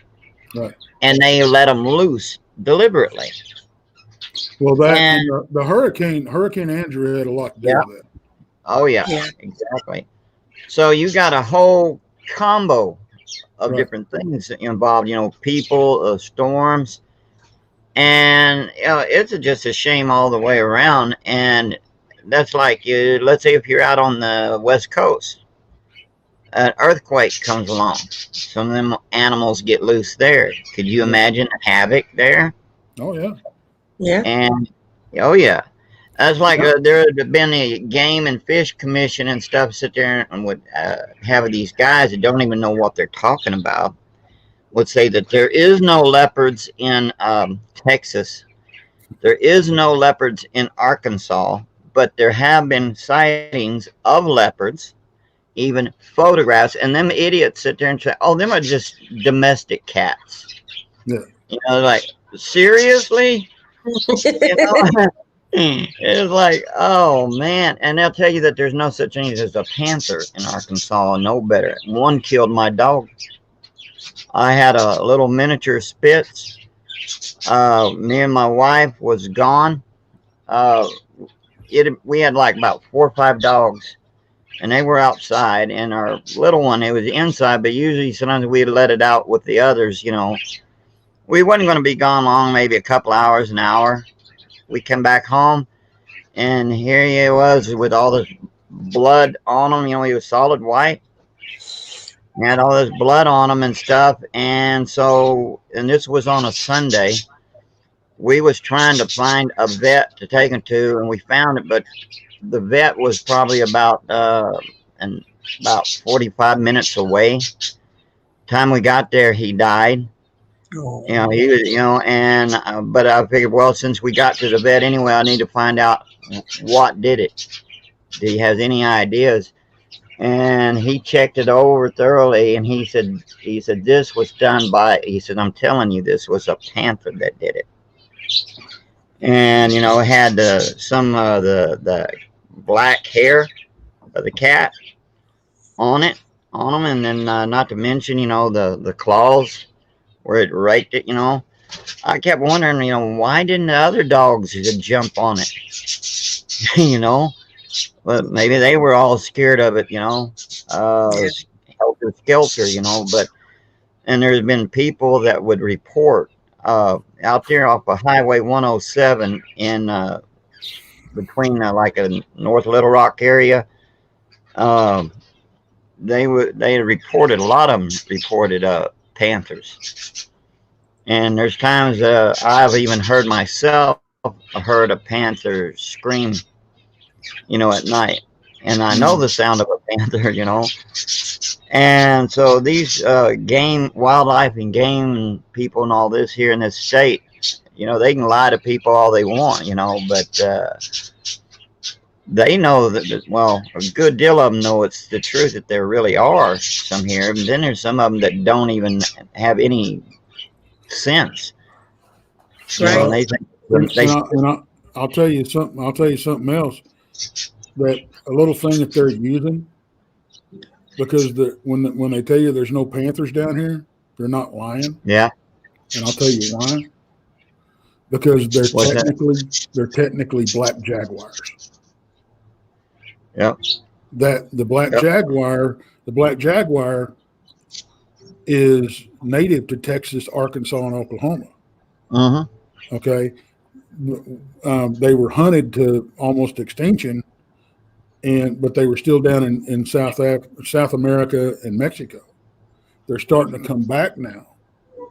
But that's one thing that they'll tell you. Well, there's no panthers. Well, no shit, there's no I'm sorry. No kidding, there's no panthers, because they're not actually panthers. They're telling a half truth is what they're doing. But that's how they cover their butt, because they're not lying to you. They're not panthers per se, but they are black jaguars. Because if you really, really look at the pictures on them, you can see the jaguar pattern. But I know that they were mountain lions. I've had people tell me there's no mountain lions. I'm sorry. I've got a picture that was taken 2 miles from my sister's house. Oh yeah. That's got a mama mountain lion dragging a 10-point buck across the game camera at a feeder. Yeah. Oh yeah. I mean, you'll find a lot of them like the Appalachians. My sister's seen, you know, the black jaguars on her property. You know, so we got both down here. Don't let anybody fool you. We got both. Yeah, Texas and up around at the Appalachians. Yeah. Awesome. Is that a PIR camera, Brenda? Yeah. Good girl. Good. Yeah. It does everything. Everything. And I'll tell everybody about the PIR cameras, the difference in them. Because you have active infrared and you have passive infrared. And the active infrareds, the camera emits an infrared signal, and when it gets broke by motion, it triggers the camera. Yeah. The passive infrared cameras are triggered by infrared energy. So it only triggers when it senses an infrared signal from an animal or a person. It doesn't trigger off just movement. So that will alleviate, a tree moving and setting your camera off. I use PIRs. So now something strange we had happen when we were at this last trip out in the field. One, it looked like my game camera I had set up outside camp got moved. Number two, we had several cameras set up down the trail going out of camp. It took over 1,000 images, and most of them were black. Wow. It was triggered, but most of the images were blacked out. Number one. But anyway, just something strange that we can't explain, Right. I did catch something with that camera. I put it outside, Tex, and the way it caught it is like you could tell that it was up on 2 feet. Right. But it's like it caught it in running motion. And you know how when you snap a regular picture camera, when you catch something in motion and you move, it has like that blur back behind it. Right. That's what we seen from the camera, and I'm sitting here like, oh my God, I think that's a Bigfoot. We caught, the Bigfoot in mid run. Well, I wanted to send that off to, to have it examined, to have somebody look at it to make sure that's what I'm seeing is what that was. And by accident, Billy formatted the card, so I have no proof of that no more. Does your camera take like 3 pictures in a 10-second video? Yeah, Billy's got it set up for 10 seconds. Okay, because that's what mine does. It takes 3 pictures and in a video. Yeah. So yeah. But yeah. Well, unfortunately, I need to jump off of here. So thank you for coming up, Tex. Well, I appreciate you bringing me up. That's good meeting you too, brother. But yeah, Brent, I definitely want to have you back on and go say again. Yeah. And we can go over what you've been seeing out in the field and experiencing, and maybe we can, make heads or tails of it. I can't promise anything. We'll damn sure try. Okay. Well, one thing I do want you to listen to at the new video that was uploaded, we also caught a growl. Okay. So after it's like either before the footsteps of splashing water or it's right after it. I can't remember which one now. It was right after the splash. Okay. We caught a growl. Cool. So. Well, you keep up the good work and stay safe out there. All right. Thanks, Tex. Take care, bro. Yeah, you too. We'll see y'all later. Bye, Tex. Bye. Okay, yeah, so awesome man. Yeah. Yeah. I mean, I think the world of that man right there too. I think the world of him like I think the world of you guys. Yeah, he's a good man. He's been researching this stuff for a long time, y'all, a long time. And I send stuff to him. He's like, Brenda, I don't know now. But he tells me what he sees and stuff like that. But that's one of my go-tos as far as Bigfoot, Oh yeah. Yeah, he's pretty knowledgeable, so yeah, he's a good man. Yeah, he is. I mean, I don't know everything there is to know about Bigfoot. That's the reason why I have everybody that knows, that goes out and hunts them, researches them. That's why I'm gonna start getting them up on my channel, because the things that you guys know, you guys are teaching me. So. Yeah, because each person has a little something, that they can share, Mm-hmm.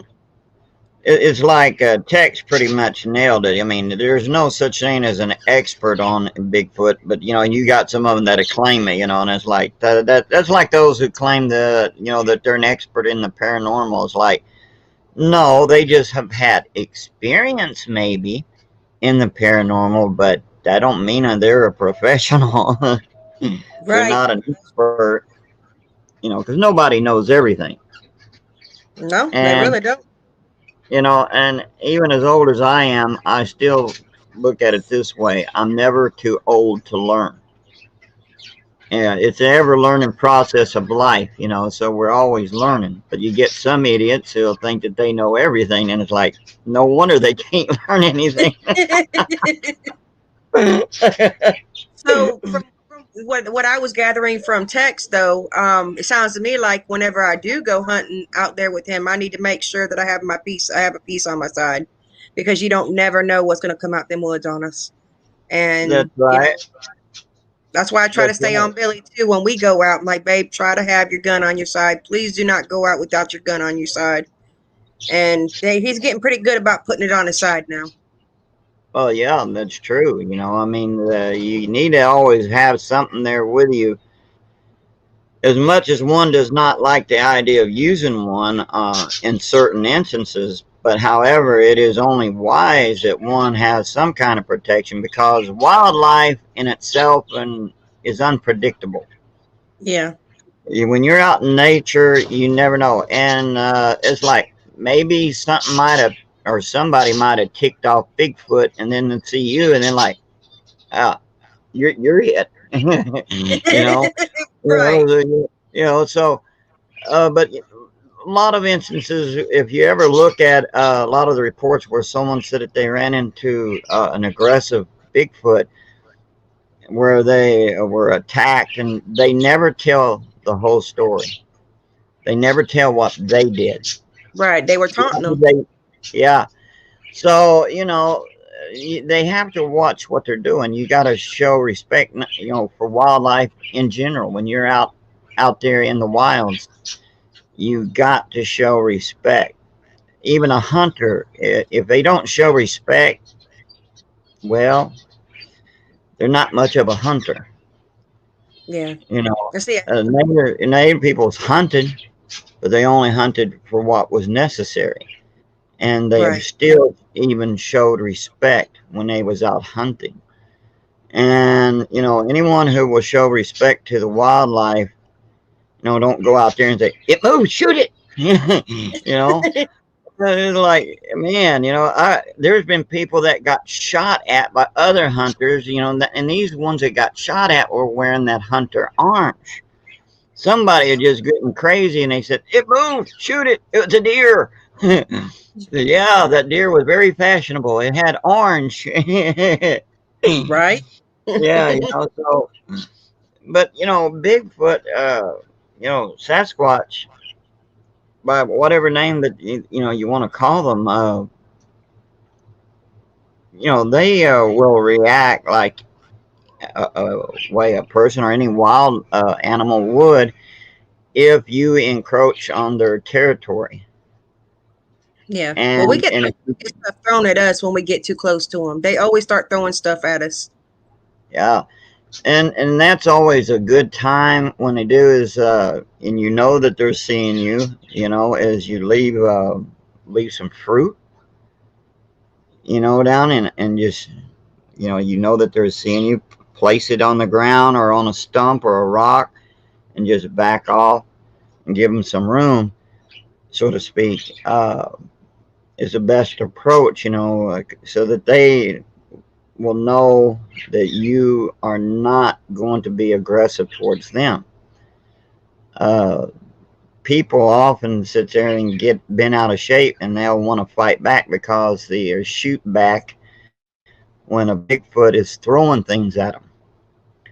And, some of them blindly would be shooting in the darkness when they're making noises and stuff, hitting trees and all this and growling and all this, people just get scared, start going nuts, and, well, next thing you know, they got a little bit more bigger problem on their hands. Yeah, that's true. But one thing is for sure, the reports are they may be big, but they're fast. They really are, because it's just like we were talking about earlier, that one that was standing in the water, which I caught on video. Oh It yeah. disappeared that quick from us. I mean, how they hey Northern Mission Bigfoot, how you doing? Nice to see you, buddy. You gotta go check out my new video I just put up. We caught one in the water, and we actually caught some sounds of one running through the water, running from us, and a growl. But this is another one I followed. North Michigan Bigfoot. Whoop whoop. But while we were out there, it the atmosphere is different. This is the best way I can put it. The atmosphere, when you go out Bigfoot hunt, the atmosphere is different. You can definitely tell their presence that is there. Can you see them all the time? No, they see you. But and if you, we and if you get close enough, right. I'm you like sure. making the big mistake of not taking them out taking them out and offering, like leaving fruits and stuff like that for them, like I should be, because North Michigan Bigfoot, he was talking about he takes them out pizzas, which I seen on his videos. He takes them out pizzas, takes meat lover pizzas. He takes them out other things too, but at the same time, everybody's got their different way of Bigfoot hunting. Everybody's got their different way of leaving, offerings. And I really do want to start leaving offerings for Bigfoot. I do, because I don't want them to be aggressive towards me when I'm not out there like trying to shoot them or anything. Yeah. I'm out there just want to catch them. Exactly. Because that's the important thing, because Sasquatch should be respected, and people shouldn't treat them as a monster, that they're all Bigfoot are out to get you, I mean, they've been living here a lot longer before any Europeans ever came to this country. And of course, they're not just in this country. I mean, they're up in the mountains in the Andes Mountains, Andes Mountains, and even in China, different other places, Vietnam, you name it, different places throughout Europe. So yeah, so they're not just native only to this country. I mean, they're all around. So right. Yeah, people should learn to respect them. That's true. They would find that they could get along a lot better with them, and they would find that there would be less trouble. Those who get attacked, they provoked it. Yeah, I believe that, because if they wanted to hurt us, the minute that they spot us, they would come after us. That's right. I mean, seriously, it's just like, I go out there, I don't show no disrespect whatsoever. I'm just out there trying to catch them on film. That's it. I don't want to shoot them. I don't want to say, oh, here you go, I caught a Bigfoot. No, I want it on camera. I don't want to actually catch the thing itself. That's not what I'm setting up. Yeah, because, I think that some people should see. It's kind of like, okay, when the first time there was ever a report of a certain species of wild animals, people wanted to see it. And then there was pictures and video footages of them, and then it was like, wow, okay, cool. Mm-hmm. And then, so the thing is that there should be something to show people that, no, Bigfoot does exist. And they should be respected, and that they're not just some monster out to kill you. That's the big thing there. People sit there and get wild notions. Some don't believe. Others who do believe, they think they're just mean, vicious creatures. Mm-hmm. And people's like in Falk, Arkansas, they when they did that movie, they called it the Falk monster. So it's kind of like, yeah. ain't no monster, you know. About the only monsters there was them the two-legged that didn't have fur all over their bodies, you know, without there with guns. You know, that was the only monsters that were out there. Maybe that's what they meant by falk monsters. Yeah, Right? yeah. You know, and you get a lot of the different things and legends about them, but generally, what people have reported was always how they were attacked. Well, look what they did with the Native Americans. The Native peoples, you know, protected their own. They stood up to protect their own, right? But when they did, they were considered savages. So, you know, here you go. You got Bigfoot defending its territory and everything, while and protecting itself. Well, naturally, you know, these idiots get out there and they're doing what they have always done: sit there and say, "Oh, they're monsters. They're out to get us. Shoot them." No, they're not. Yeah, you know, they're crazy. They're just as curious about us as we are them. Oh, that's and right. I truly believe that they are just as curious as we are them. And you know, I get a lot of people asking me here lately, is there such thing as a woman Bigfoot? And I'm saying here, yes, there's such thing as a woman Bigfoot. How do you think babies are made? How do you think That's they have right. them? I mean, the women, you know, they're big, hairy, you know, apes too, but they're female. They have boobs and a vajayjay just like we do. The That's only right. difference is their boobs are covered in hair, and their vajayjay is too. That's So, right. I mean, that's how they make Bigfoot. They make baby Bigfoots. They got to be able to mate somehow. Yeah, I mean, you know, I've heard tales, which I don't know how true it is, but I've heard tales of people saying that, you know, humans can get raped by a Bigfoot. Do I know that's true? I don't know. Saying that It's people's true. pregnant by a Bigfoot. It just don't sound believable. Not saying that it's not true. It just don't sound believable. It sounds a little far-fetched, you know. I think a lot of them try to get a little bit of the limelight. Look at those tabloid papers, you know. I mean, look at the crap that they would put in that, you know. One woman claimed that gave birth to a dog, you know, that her dog got her pregnant, you know, and it's kind of like, right.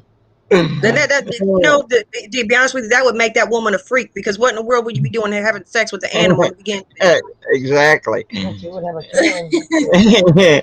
Come on. Yeah, I mean, you get all kinds of crazy stuff in them tabloids, and then people believe it and they buy it.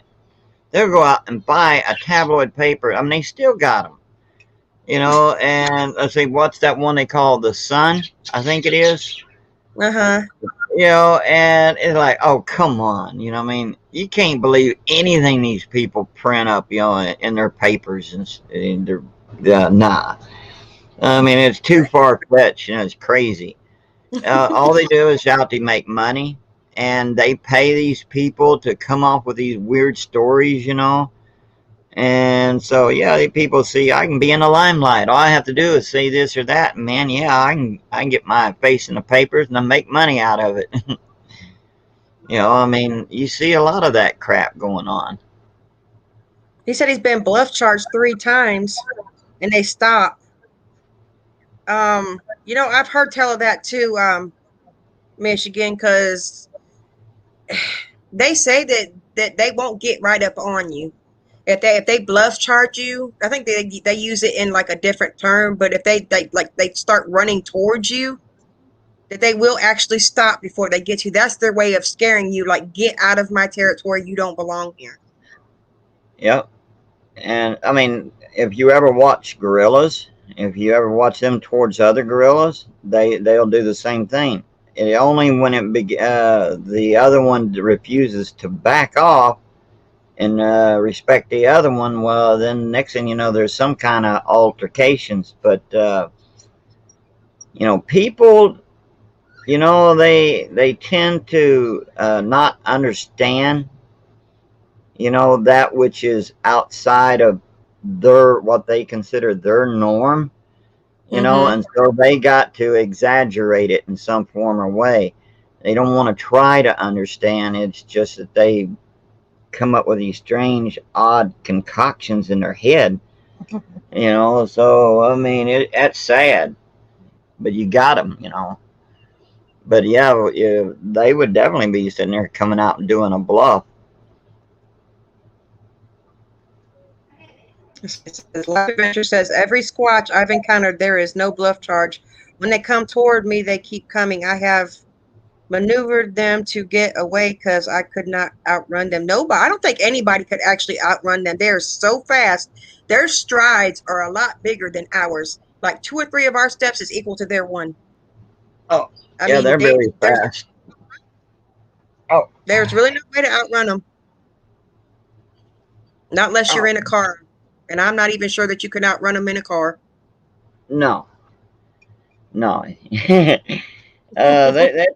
pretty fast. You know, their speed would surprise anybody.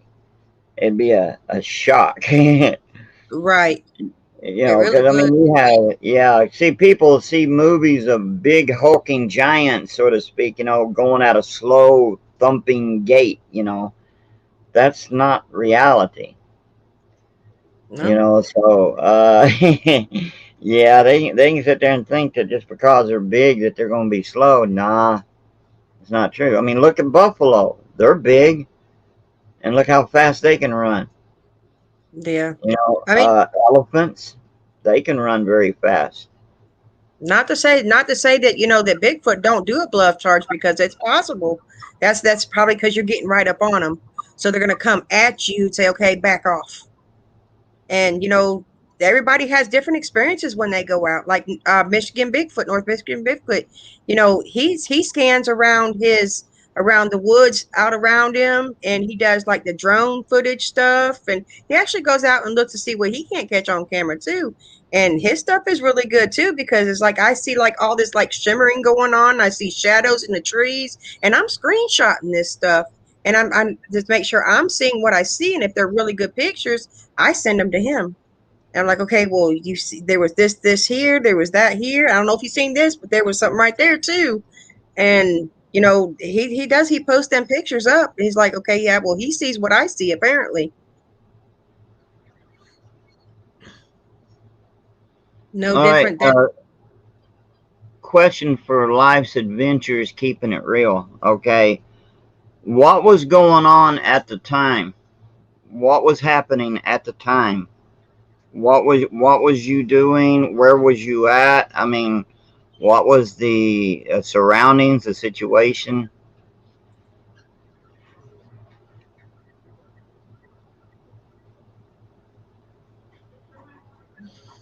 Yeah, they can move. They can remove real fast. Right. No different than a wolf bear yell. They stop. Right. And see, you know, Bigfoot, to me, they sound fierce. Like when you hear their growl, because I didn't hear the growl while we were out, but Hunter did. He even asked Billy, he was like, Dad?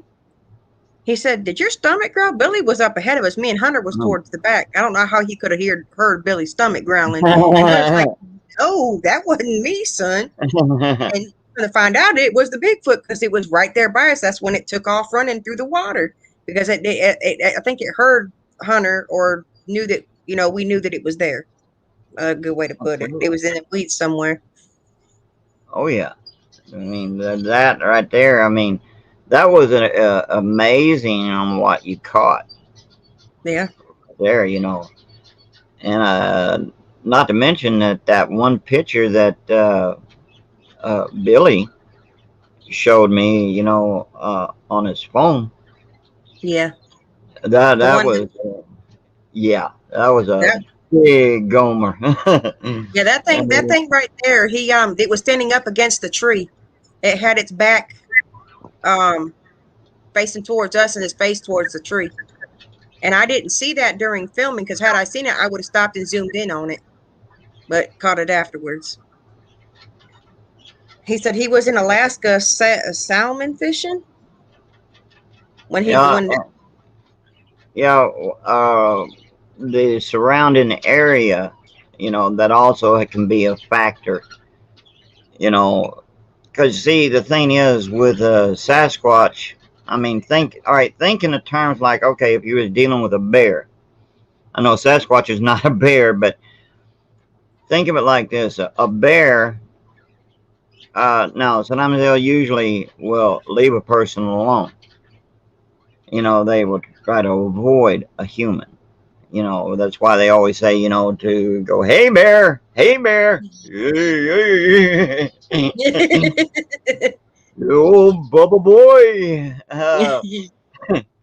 But anyway, you have to make your presence known. Now, it could be now. Here was this Sasquatch's territory. It was probably going to go do some fishing itself, and you was just there. And like some animals, for example, can see that as a threat. That's its territory. Right. So I mean, you have to think about it, about the surroundings, the circumstances, and everything. You got to just think about it. What you was doing and the area that you was in at the time. Was there any clues that you missed that you might have missed that they were probably given? Sometimes they will leave physical signs for other Bigfoot, as to their territory or maybe a direction to where they're going, or where one has been, and on and on and on. And they probably assume that man can read those signs too. Not all of us can read those signs, Right. But how are they to know that? That's true. So there could be signs that you might have missed. So these are all factors to give in consideration. Right. Could be that somebody or something in the area ticked it off and disappeared, and you was just there, and so you was the next best target. Right. So there, different situations, different answers. Well, I'm gonna tell you this area that we went out hunting at this past time that I told you 5 away from our house. It's also a hunting land. It's a gaming because they have tree stands and a tree place where they sit up there to shoot deer and stuff like that out there too. Which y'all seen that? Yeah. So yeah, it kind of makes me wonder whenever hunting season does come in, what are they gonna do? exactly. Because their territory is slowly diminishing, just like all wildlife's territory is diminishing. He was in the back country. That's what he said. Not near any towns or villages. Well, see, yeah, they do come up we're around houses and stuff, but in which we do have one that's hanging around here too. And it's got to the point where I don't want to go outside at night because I can't see them coming at me. So not to say they would do anything, but you don't never know. And Alaska, just like parts of Canada, I mean, you got a wide open, well, I'll say open territory out there that there's areas that man hadn't quite been yet. So most of the time, Sasquatch don't bother me. I think it was the salmon is what. Yeah, see, there you go. He probably was out gonna go fishing. Right. So, just like a bear would. Yeah, right. Hey, that's my fishing hole. Yep. I fish here. Oh, yeah. Yeah. So I mean, remember there was this one guy. They had him in National Geographic and Discovery, everything else. Did stories on him. I forget what they called, what his name was. He was a photographer, and he was, he was taking pictures and stuff of the grizzlies and stuff, and he'd get up close to them, but he got, I guess, too cocky and wasn't paying attention, and Well, the sad thing is that he ended up getting killed, and his girlfriend got killed too. Right. Well, And that's big life. That is very big. I think that's right. the one I seen out in Waynesboro stood about 8, 9 foot tall too.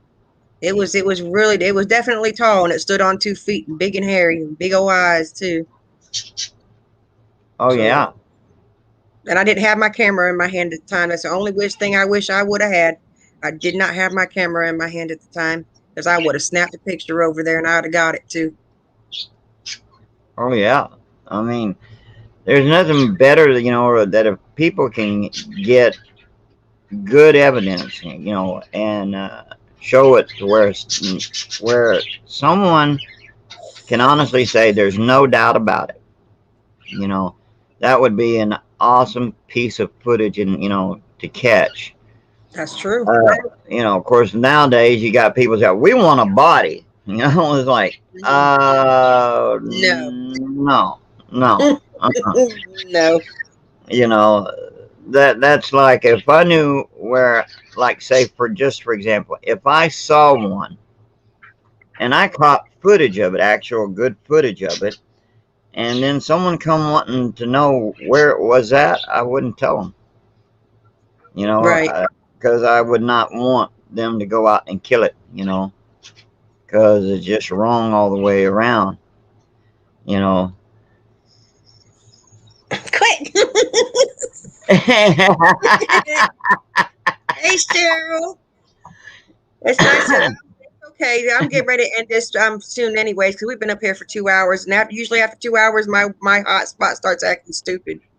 But if you guys want to go back and recatch, because we had text from Trinity PARA-CRYPTID Research up here a little bit ago, and then Warhorse too. If there's not nobody subscribed to Warhorse Films, his link is somewhere in the chat. Please do go subscribe to him. Trinity Paranormal also too. Not Trinity Paranormal, but Trinity PARA-CRYPTID Research. Sorry. Go ahead. Yeah, those one thing I can say to all those who come by, they're always welcome to, because it'd be like family, Everyone's Right. welcome. Warhorse and Braveheart, they're very good people. We think the world of them. We consider them our family. Watching, also one thing I do learn from watching Warhorse and Braveheart is it kind of gets me in touch with my Indian heritage too. And I still don't know the language, and I probably never will.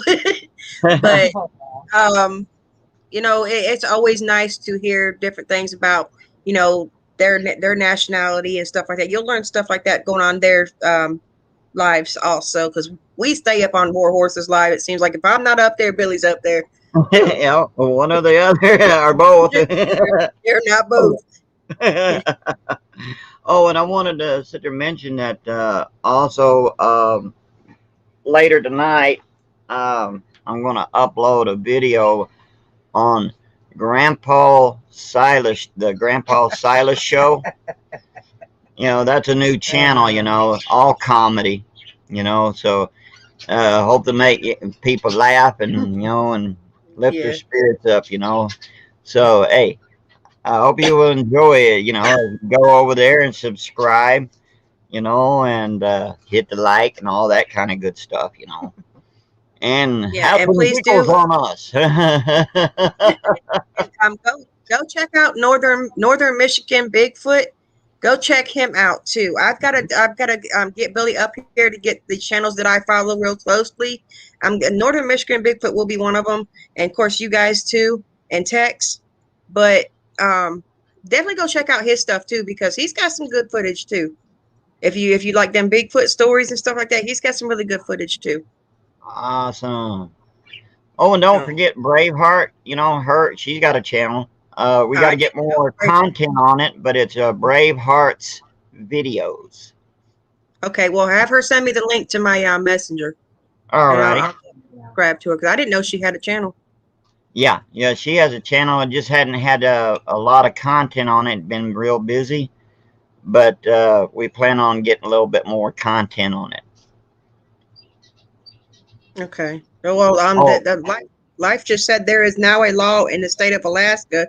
You cannot kill a Sasquatch because it is a protected endangered animal, and they should make them protected. That's right. Everywhere, That's because right. I believe that they're out there for a reason. You know, that's right. They should be respected, you know, and definitely all life should be respected. It is very dear. Yes, very much so.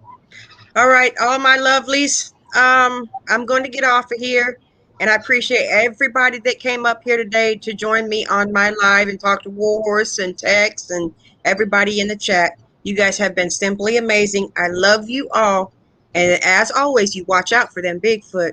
That's right. I love you, Sissy. Love We you love guys. you. Love All you. right, Bye. later, everybody. Bye. Smile, honey. I'm glad we can make you smile.